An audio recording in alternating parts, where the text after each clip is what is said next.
अस्सलाम नाज़रीन, मैं हूं असद अली तूर अपने प्रोग्राम असद तूर अनसेंसर्ड में। आज सुप्रीम कोर्ट में बहुत अहम समाअत हुई एक तारीख़ी मुकदमे की, जो साबिक वज़ीर-ए-आज़म ज़ुल्फ़िकार अली भुट्टो, जिनको एक आमिर ज़ियाउल हक़ ने फांसी दिलवाई थी लाहौर हाई कोर्ट और सुप्रीम कोर्ट से, और उनका अदालती कत्ल किया गया। एक इंतहाई फ्रिवलस मुकदमे में जो ज़ुल्फ़िकार अली भुट्टो साहब के ऊपर दायर किया गया था कि उन्होंने एक शख्स के कत्ल की साजिश की और कत्ल किसी और ने किया। लेकिन आज की सबसे बड़ी तहलका खेज़ खबर जो हम आपको देंगे वो है नाजरीन कि जो हमारे हर दिल अजीज़ जस्टिस मुज़ाहिर अकबर नकवी साहब को सुप्रीम जुडिशल काउंसिल ने दोबारा बुला लिया है, और कल रात 11 बजे उनको रेफरेंस उनको एक और नोटिस सर्व किया गया है। वो क्यों हुआ है और उस सुप्रीम जुडिशल काउंसिल के इजलास में क्या होने जा रहा है, यह हम आपको एक्सक्लूसिवली आज असद तूर अनसेंसर्ड में बताएंगे। जबकि उस शख्स के जो साहबजादे वो अहमद रज़ा कसूरी, वो भी आज अदालत आए हुए थे। लेकिन आज तक जब भी ज़ुल्फ़िकार अली भुट्टो शहीद साहब के कत्ल के मुकदमे के फ़ैसले की नज़ीर किसी भी मुकदमे में दी जाए तो पाकिस्तान की आला अदलिया के जजेस वकील को वो मिसाल देने से रोक देते हैं। यानी कि पाकिस्तान की पूरी अदलिया भी अंदर से शर्मिंदा होती है कि उन्होंने क्या गलत फ़ैसला सुना रखा है। तो इफ्तिखार चौधरी साहब के दौर में ये साबिक सदर आसिफ जरदारी साहब ने अप्रैल 2011 में ये रेफरेंस भेजा था कि सुप्रीम कोर्ट इस फैसले के ऊपर अपना फ़ैसला दे कि वो जो एक अदालती कत्ल किया गया एक मुतासिब जजों मौलवी मुश्ताक और दीगर के ज़रिए, और जिसका रिकॉर्ड और एतराफ़ साबिक चीफ जस्टिस नसीम हसन शाह, जो चीफ जस्टिस साबिक आसिफ सईद खोसा के ससुर भी हैं, उन्होंने टीवी इंटरव्यू में इफ्तिखार अहमद साहब को जियो न्यूज़ पर किया था कि उन्होंने मार्शल लॉ एडमिनिस्ट्रेशन और ज़ियाउल हक़ मरदूद के दबाव पर, ये एक फ़ौजी आमर के दबाव पर, एक इलेक्टेड प्राइम मिनिस्टर को जो पाकिस्तान के आइन के खालिक और पाकिस्तान के एटमी प्रोग्राम की बुनियाद रखने वाले थे, उनको फांसी दी थी। तो अब बहरहाल अब जब ये समाअत यहाँ पर आज होनी थी तो तकरीबन दिन 11 सवा 11 बजे के लगभग साबिक सदर आसिफ जरदारी, पीपल्स पार्टी के चेयरमैन बिलावल भुट्टो, रज़ा रब्बानी साहब, शहरी रहमान साहिबा, फैसल करीम कुंडी साहब और निसार खोरो साहब, नासिर हुसैन शाह साहब, कायम अली शाह साहब, और इसी तरह मुतादिद नाम अगर मैं को भूल नहीं रहा, चौधरी मंजूर साहब, और ये सब लोग आज इधर आए हुए थे सुप्रीम कोर्ट इस मुकदमे की समाअत को देखने के लिए। तो 9 रुकनी बेंच था इसके लिए, जिसमें सबसे दाएं तरफ मौजूद जस्टिस मुसर्रत हिलाली साहिबा बैठी हुई थी। उसके बाद जस्टिस मोहम्मद अली मज़हर थे, फिर जस्टिस अमीनुद्दीन ख़ान थे, फिर जस्टिस मंसूर अली शाह थे, फिर जस्टिस चीफ जस्टिस कादी फ़ाइज़ साहब थे जो बेंच की सरबराही कर रहे थे। फिर उनके दाएं तरफ या बाएं तरफ, हम हमारी तरफ से अगर देखें तो बाएं तरफ होगा, सीनियर प्यूनर जज जस्टिस सरदार तारिक मसूद थे, उनके साथ जस्टिस याया अफरीदी थे, फिर जस्टिस हसन नज़र रिजवी थे। तो ये आज बेंच ने इस मुकदमे की समाअत आज जो की, उसमें जो बुनियादी जो चीज़ें थी जो सामने आईं, उसमें एक तो जस्टिस मंसूर अली शाह ने एक सवाल उठाया। उन्होंने कहा कि एक मुकदमे का फ़ैसला हो गया, रिव्यू भी हो गया, फाइनलिटी ऑफ जजमेंट आ गई, तो उसको अब हम किस बुनियाद पर सुन सकते हैं? इसमें हमें मुआवनत दरकार है कि ये हमारा दायरा कार में है कि नहीं। इसके ऊपर चीफ जस्टिस कादी फ़ाइज़ ने इसके बाद अदालती अमाइकस मुकर्रर किए हैं कि 2 किस्म के उन्होंने अमाइकस मुकर्रर किए। उन्होंने कहा इस केस के 2 पहलू हैं। एक ये है कि आइनी तौर पर हम अब इस मुकदमे को सुन सकते हैं कि नहीं, और अगर सुन सकते हैं तो फौजदारी तौर पे क्या ये मुकदमा दुरुस्त था कि नहीं। तो इसके लिए उन्होंने 2 किस्म के अमाइकस मुकर्रर किए। एक उन्होंने पहले रज़ा रब्बानी साहब से पूछा, तो रज़ा रब्बानी साहब ने तो आमादगी का तो इजहार किया, लेकिन जो अहमद रज़ा कसूरी हैं जो कंप्लेनेंट हैं, उन्होंने इस पर एतराज़ कर दिया कि इनकी एक पॉलिटिकल एफिलिएशन है। हालांकि वो बहुत बड़े आइनी माहिर है रज़ा रब्बानी साहब, लेकिन बहरहाल उसके बाद चीफ जस्टिस कादी फ़ाइज़ साहब को उनके साथ बैठे हुए जो जस्टिस मंसूर अली शाह हैं, उन्होंने सजेशन दी एक यासिर कुरैशी साहब की, जो कि एक एकेडमिक हैं और वो आइन पढ़ाते हैं, उनकी। तो उसको चीफ जस्टिस काजी फैसा ने फ़ारूक नाइक साहब से, जो बिलावल भुट्टो साहब की नुमाइंदगी कर रहे थे बतौर जुल्फ़िकार अली भुट्टो के लीगल हेयर, यानी कि उनके नवासे के तौर पर, तो उनसे पूछा तो उन्होंने यासिर कुरैशी साहब के नाम पर आमादगी ज़ाहिर की। फिर उन्होंने आइनी माहिरीन में चीफ जस्टिस काजी फैसा ने सलाहुद्दीन अहमद, जो सिंध हाई कोर्ट बार के साबिक सदर भी हैं, बड़े ज़बरदस्त लायर हैं, उनका नाम तजवीज़ किया। इसके बाद उन्होंने जो फैसल सिद्दीकी हैं लायर, उनका नाम तजवीज़ किया। और जो जाहिद इब्राहिम है, जो फ़खरुद्दीन जी इब्राहिम मरहूम के साहबजादे हैं, उनका नाम फ़ारूक नाइक ने तजवीज़ किया। तो चीफ जस्टिस ने उससे इत्तफ़ाक़ किया। इसके बाद जो उन्होंने क्रिमिनल, उसमें जब उन्होंने तजवीज़ करने शुरू किए, तो उसमें उन्होंने अपने जो साबिक एक जज रहे हैं सुप्रीम कोर्ट के, जस्टिस मंजूर मलिक, जो इस वक्त जुडिशल कमीशन ऑफ पाकिस्तान के रुकन भी अभी हाल ही में मुंतखब हुए हैं, उनका नाम तजवीज़ किया, क्योंकि वो क्रिमिनल लॉ के एक्सपर्ट है। चीफ जस्टिस ने कहा वैसे तो हमारे पास क्रिमिनल लॉ के एक्सपर्ट जज इस बेंच में मौजूद हैं, जैसे सरदार तारिक मसूद, लेकिन मावन के तौर पर हम जस्टिस मंजूर मलिक को भी ले सकते हैं। इस पर जस्टिस सरदार तारिक मसूद ने पास से उनको जो बैरिस्टर सलमान सफदर हैं, उनका नाम तजवीज़ किया, जो कि चीफ जस्टिस ने भी उसका भी कहा कि उनको भी हम बतौर अमाइकस मुकर्रर कर सकते हैं, क्योंकि ये मैं जानता हूँ ज़ाती तौर पे कि ज़राए बताते हैं कि जस्टिस सरदार तारिक मसूद क्रिमिनल केसेस में सलमान सफदर साहब को एक बड़ा हाईली रेट वकील तसव्वुर करते हैं कि बड़े अच्छे वकील हैं। तो ये सब कुछ आज हुआ। और उसके बाद लेकिन कमरा अदालत में जो बाकी तो आपने समात लाइव देखी होगी, जो एक दिलचस्प चीज़ थी जो आज कमरा अदालत में होता रहा, वो ये था कि एक मौके पर हमने देखा कि बिलावल भुट्टो साहब को जो आसिफ जरदारी साहब उनके साथ बैठे थे, और राजा परवेज़ शरीफ भी थे, वो भी उनके साथ बैठे हुए थे। तो आसिफ जरदारी साहब सेंटर में बैठे हुए थे, दाएँ हाथ पे बिलावल भुट्टो साहब बैठे हुए थे, बाएँ हाथ पे राजा परवेज़ शरीफ साहब बैठे हुए थे। तो आसिफ जरदारी साहब ने कोई कैंडी भी निकाल के बिलावल भुट्टो साहब को खाने के लिए दी। और हम ये भी देख सकते थे कि आज कमरा अदालत भरा हुआ था, यहाँ तक कि जो ऊपर मेहमानों की गैलरी थी, वहाँ पर भी नौजवान वकला मौजूद थे, जिनमें से कुछ जजेस के लॉ क्लर्क भी थे। इसके अलावा फिर एक मौके पर आसिफ जरदारी साहब भी फ़ारूक नाइक के कान में कुछ सजेशन देने आए, फिर एक मौके पर बिलावल भुट्टो साहब भी कुछ तजवीज़ देने आए। तो अब जो आज हुआ है उसका जो क्रक्स था वो ये था कि फिर उन्होंने जो समात है वो अब जनवरी के दूसरे हफ्ते तक मुलतवी करते हुए इन अमाइकस से जवाब तलब कर लिए हैं कि वो क्या समझते हैं कि इस सदारती रेफरेंस की जो कार्रवाई है वो चल सकती है, और जुल्फ़िकार अली भुट्टो साहब का जो अदालती कत्ल हुआ है उस फैसले को रिविज़िट किया जा सकता है।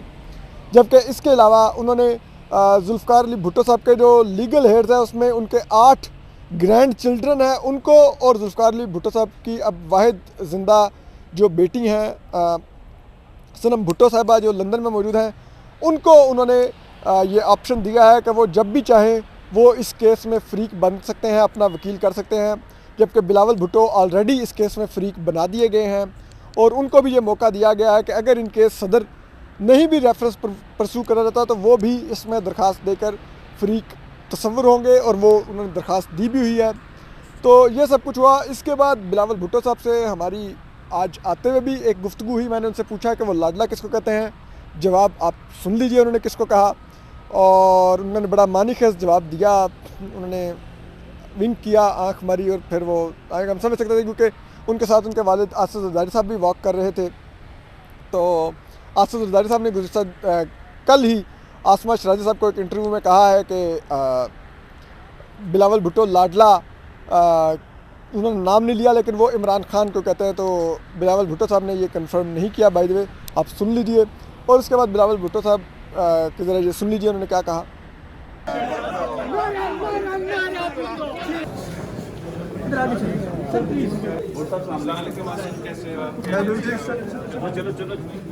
बिलावल साहब आप लाडला किसको कहते हैं? चलो क्या कह रहे हैं हम, क्या कह रहे हैं लाडला किसको कहते हैं?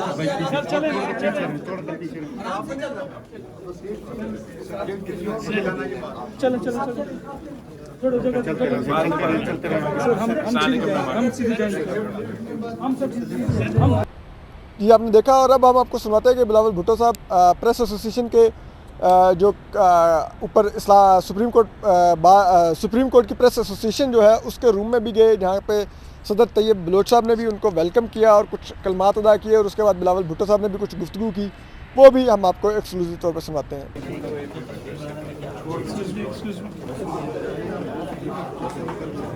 पहले इनके पास जाना नहीं।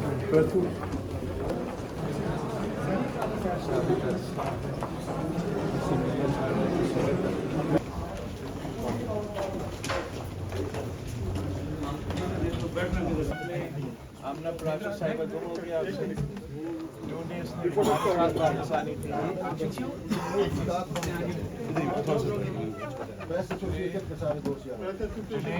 जुनेद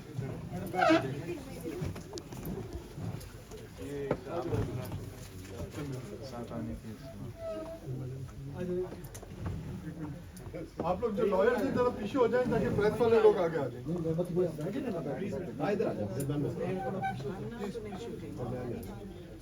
साथ आनी थी, मेरा निकलेगी थी प्रेस एसोसिएशन वाले एसोसिएशन से कैसे है खैरियत से? इधर आए। आज आपको रोस्टर पे बात करने का मौका नहीं मैंने नाइक साहब को कुछ बताना था रोस्टर पे हमारा। बाहर करेंगे, मीडिया टॉक करेंगे, यहाँ से रिकॉर्डिंग नहीं करें तो मीडिया टॉक हम बाहर ही करेंगे, अभी सिर्फ गपशप मारने 2-4 मिनट। जैसे भी मेरा ये आपका सदर इंचार्ज है भाई आप एसोसिएशन से जो मैंने इंटरेक्ट करना था तो इसलिए मैं आया। बहुत शुक्रिया सर, हम आपका शुक्रिया अदा करते हैं कि आप आए, आपने हमें ऑनर दी, और सबसे बड़ी बात ये है कि हमें ये खुशी हो रही है कि सुप्रीम कोर्ट प्रेस एसोसिएशन के सदर की हैसियत से मैंने काजी साहब से भी रिक्वेस्ट की थी, और आज वो तारीखी दिन जो है वो आ चुका है। हम सब ने देखा कि काजी साहब ने उसको समाअत के लिए भी मुकर्रर किया, उसमें आपकी भी एफर्ट्स थी, क्योंकि आप जब यहाँ पे आए थे अपनी बीबी शहीद वाले केस के अंदर अपनी माँ को इंसाफ देने के लिए, तो उसी टाइम ये आपने फैसला किया था कि मैं इस मामले पे जो है वो फ्रीक बनूंगा। तो आपने एप्लीकेशन भी डाली, लेकिन अफसोस है कि वो मतलब लगी नहीं। लेकिन अब काजी साहब को ये क्रेडिट जाता है कि उन्होंने इसको समाअत के लिए भी मुकर्रर किया, और हमें उनसे ये उम्मीद है कि इंशाल्लाह जिस तरीके से आज आपने पूरी समाअत देखी, हमें उम्मीद है कि इंशाल्लाह वो उनसे ज़रूर इंसाफ करेंगे, क्योंकि भुट्टो साहब जो है वो सदियों का बेटा है, और जो कुछ उन्होंने पाकिस्तान के लिए किया वो आज तक शायद किसी ने नहीं किया और ना कोई कर सकता है। लेकिन जिस तरीके से उनको शहीद किया गया, वो भी पाकिस्तान की तारीख का एक स्याह तरीन जो है वो बाब है, तो उसका जो एक कलंक है वो सुप्रीम कोर्ट की बिल्डिंग के ऊपर, जो चमचमकाती बिल्डिंग है संगे मरमर से हमें नज़र आती है, लेकिन इसके ऊपर खून के धब्बे हैं शहीद जुल्फ़िकार अली भुट्टो के। और हमें अब ये उम्मीद है, क्योंकि मैं इसके हवाले से ख़ुद जस्टिस काजी फैज़ ईसा का वो कोर्स जो है वो करूँगा, क्योंकि उन्होंने ख़ुद एक जगह पे पब्लिकली ये कहा था कि जस्टिस नसीम हसन शाह ने अपने टीवी इंटरव्यूज़ के अंदर इस चीज़ का वो किया था कि जी हमारे ऊपर दबाव था। तो उन्होंने कहा अगर उनके ऊपर दबाव था तो उनका जो हलफ है वो उनसे तकाजा करता था कि वो रिज़ाइन कर जाते, कम से कम एक मासूम जान को, और एक ऐसा शख्स जो मतलब पूरी तीसरी दुनिया का भी रहनुमा था, उसको तो नाहक कत्ल ना करते।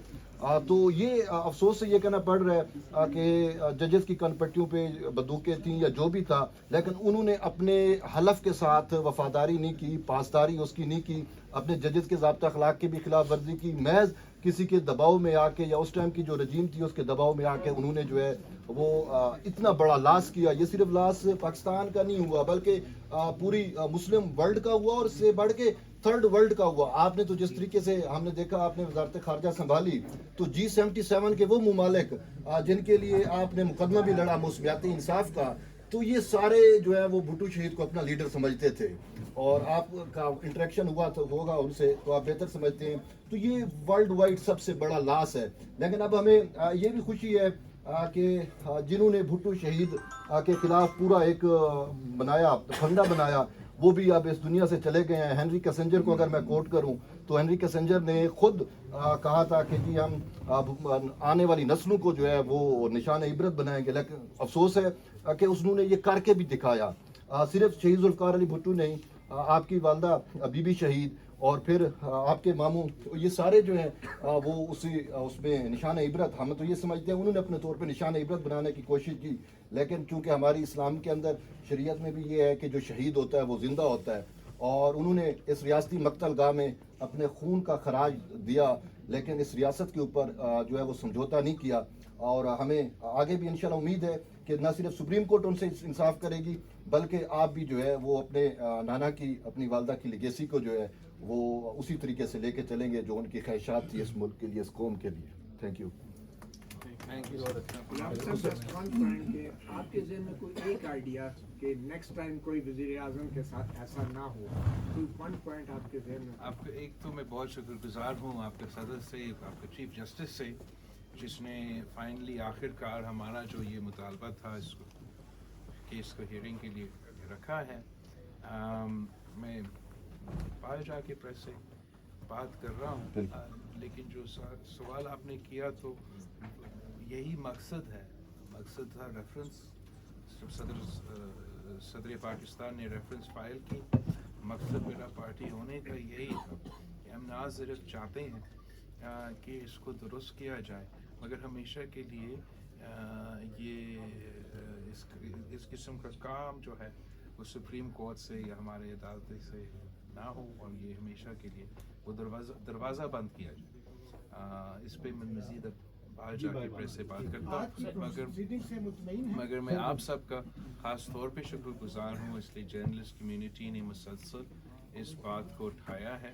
चीफ जस्टिस साहब के सामने उठाया है, और अब मैं समझता हूँ कि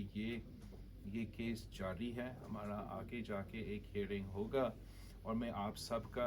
मदद चाहता हूँ इसमें, मैं लीगल फ्रेटर्निटी का और हमारा मीडिया का फ्रेटर्निटी का, कि अब हमारे ऊपर ज़िम्मेदारी है कि हम कायदे अवाम शहीद जुल्फ़िकार अली भुट्टो को इंसाफ दें और कोई कसर ना छोड़ें। हमने अपना लीगल केस, अपना बयानिया, अपना मौक़िफ़ जजेस के सामने, मुल्क के सामने रखना है। आपने आज देखा होगा कि आज भी क़ुव्वतें हैं जो चाहते हैं कि अवाम को गुमराह दे, आज भी क़ुव्वतें हैं जो चाहते हैं कि ये जो तारीख़ी नाइंसाफ़ी है उसको दुरुस्त ना किया जाए या वो मज़ीद मुलतवी किया जाए। तो हमने अपने तरफ से सब मिलके इंशाअल्लाह ताला ये केस लड़ना है, और मैं पूरा जो जुडिशरी है उस पर इतना एतमाद है कि वो इंशाअल्लाह ताला आखिरकार हमें इंसाफ देंगे। आप सबकी इजाज़त के साथ में अब आपका जी। तो नाज़रीन, जो अब हम आपको जो असल बड़ी ख़बर दे दें, वो ख़बर है जो तहलका खेज़ अंदर की ख़बर है, वो है कि जो कल रात से और आज सारे दिन से जो यूट्यूबर्स हैं वो बहुत मातम कर रहे हैं कि 15 तारीख को जबकि मुज़ाहिर अकबर नकवी साहब का रेफरेंस के ख़िलाफ़ जो उन्होंने चैलेंज किया हुआ है, सुप्रीम कोर्ट के 3 रुकनी बेंच ने समाअत करनी थी, तो 14 तारीख को चीफ जस्टिस कादी फ़ाइज़ ईसा ने क्यों सुप्रीम जुडिशल काउंसिल का इजलास बुला लिया? आखिर क्यों बुलाया उन्होंने? ये तो बड़ा उन्होंने, जिसे कहते हैं उनको बड़ी जल्दी है, वो तमाम अपने कवानीन को मावराए रखते हुए उनको हटाने के चक्कर में हैं। तो अब हम आपको बता देते हैं कि क्यों ये इजलास बुलाया और इस इजलास में होने क्या जा रहा है, ये हमको एक्सक्लूसिवली बता रहे हैं। देखिए, पहली बात यह है कि जस्टिस मुज़ाहिर अकबर नकवी साहब को शो काज में 14 दिन दिए गए थे, वो 14 दिन मुकम्मल हो रहे थे, तो 14 दिसंबर को उनको बुलाया गया, उनको नोटिस भिजवाए गए। दूसरी बात यह है कि उसमें जो उनके खिलाफ अब शिकायत हैं उनको ज़ेरे गौर नहीं लाया जाएगा 14 दिसंबर के इजलास में, यह हम आपको एक्सक्लूसिवली बता रहे हैं। बल्कि 14 दिसंबर के इजलास में जो जस्टिस मुज़ाहिर अकबर नकवी साहब ने जो दरख्वास्त दे रखी थी सुप्रीम जुडिशल काउंसिल को कि उनको जब उनकी एलिवेशन हुई थी सुप्रीम कोर्ट में, तो उस वक्त जो जुडिशल कमीशन ऑफ पाकिस्तान के इजलास में जो डिस्कशन हुई थी उसके मिनट्स ऑफ द मीटिंग चाहिए, उसके ऊपर समाअत की जाएगी उनकी उस दरख्वास्त के ऊपर, और उसके ऊपर फैसला किया जाएगा कि जैसे मुज़ाहिर अकबर नकवी को मिनट्स ऑफ द मीटिंग दिए जाने हैं या नहीं। इसकी समाअत के लिए ये 14 दिसंबर को ये इजलास होने जा रहा है। तो ये बहरहाल आज की बड़ी खबरें थी। आपने बिलावल भुट्टो साहब की भी गुफ्तगू सुनी, आपने आज के रेफरेंस की भी कार्रवाई सुनी। ख्याल रखिए, अल्लाह हाफिज़।